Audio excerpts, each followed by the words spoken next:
Hi, almost the end of the year, which means almost the end of the reading challenge. And if you're the kind of person who's doing the reading challenge and maybe is looking for some shorter books, some graphic novels specifically, to have as like a non-stressful read at the end of the year, then definitely keep watching. Here are some graphic novels that I've read probably over the last 6 months. I'm gonna quickly run through them and tell you what I thought. First two were from the library, so I had to return them, but I did get some footage of them. Volume 2 and 3 of Giant Days, which follows 3 university students who are having a hard time in life and love and uni, and it is really fun, but I think the first volume was by far my favorite. It gets a little bit hectic. The story kind of diverts in a weird way, especially number 3. So I'd highly recommend picking up number 1, and if you like it, keep going, but I think for now I'm gonna take a break from the series. Then I read The Prince and the Dressmaker, which was, I knew it was gonna be cute, and it was very cute. It's basically about a girl who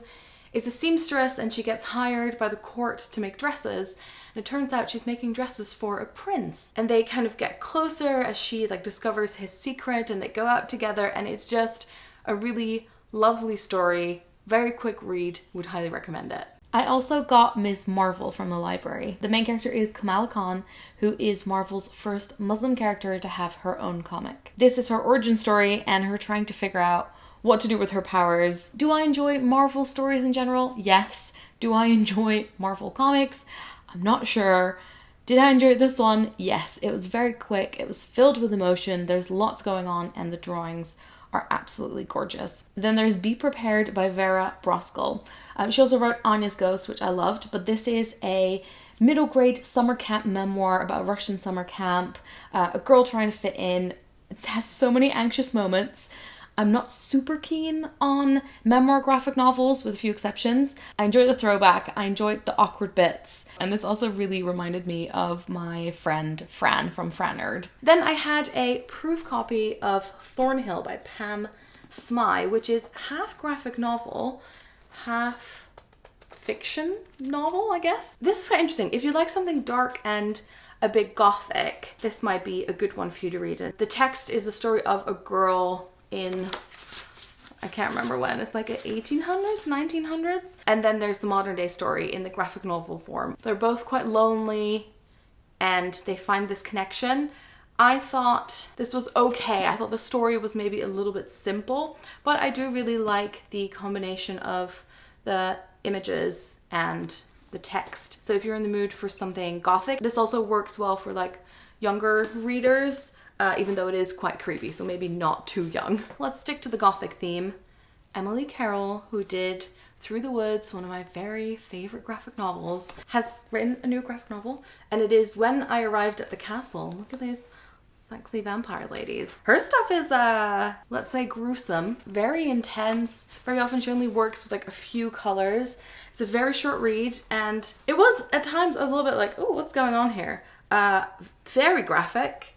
But if you're into something that has some lust, a bit of gothic, it says on the back, Alice in Wonderland meets Dracula, which is interesting. Glad I bought it, glad I read it, can't wait to see what she does next. This is just like one big nightmare sequence, but in the best way. Then I've got Pumpkinheads by Rainbow Rowell and Faith Erin Hicks. Now, I really like Rainbow Rowell. There's many books of hers that I still need to read, but love Fangirl.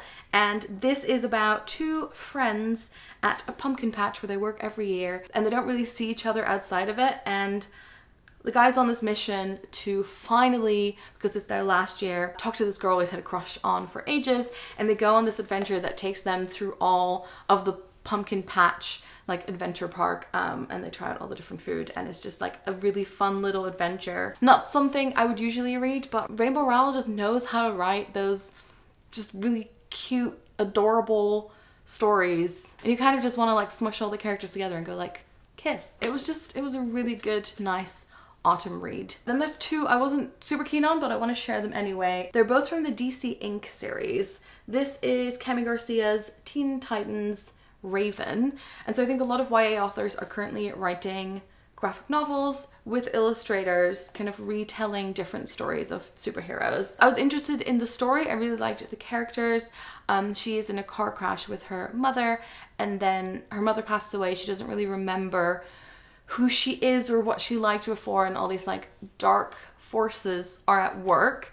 Love the drawing style. I just thought the way it was set up and the way the story was told and the way the images were kind of sequenced was really chaotic. It felt like the plot was kind of going all over the place, so that's why I didn't super enjoy this. And then Mera, is that how you pronounce it?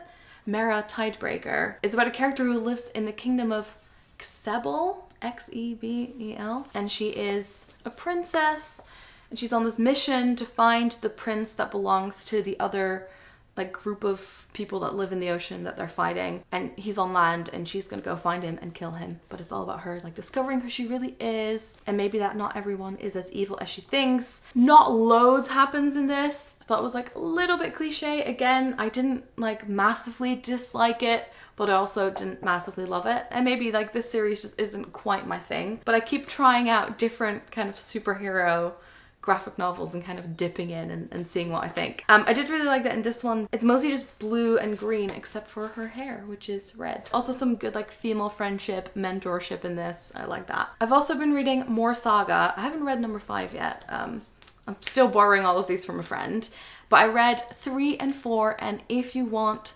some, again, like slightly saucy, quite violent, sci-fi, but really like self-aware and witty graphic novels, then, I mean, I keep talking about these in my graphic novel videos.